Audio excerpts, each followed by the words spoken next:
দেখুন পজিশন দেখছেন।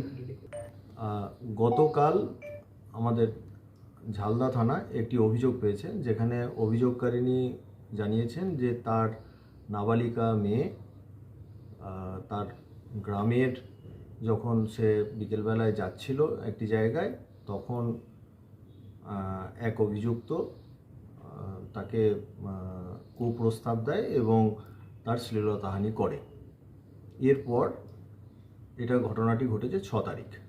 এরপর 8 তারিখ সকালবেলায় আবার এই বিষয়টি নিয়ে এই অভিযোগকারিণীর বড় মেয়ে এবং তার ছোট মেয়েকে গ্রামের আরও একজন এটা নিয়ে চড়থাপ্পড় মারেন বা অ্যাসল্ট করেন, নিগ্রহ করেন বলে আমরা অভিযোগ পেয়েছি।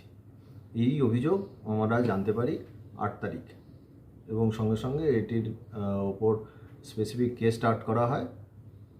এই ব্যাপারে নাবালিকা নির্যাতনের ক্ষেত্রে যে পক্সো অ্যাক্ট আছে আপনারা জানেন, সেই পক্সো অ্যাক্টের নির্দিষ্ট ধারায় মামলা রুজু করা হয়।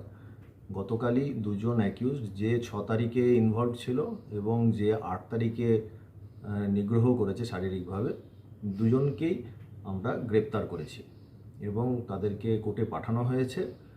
তাদের অলরেডি 14 দিনের জেল হেফাজতে মাননীয় আদালত পাঠিয়েছে।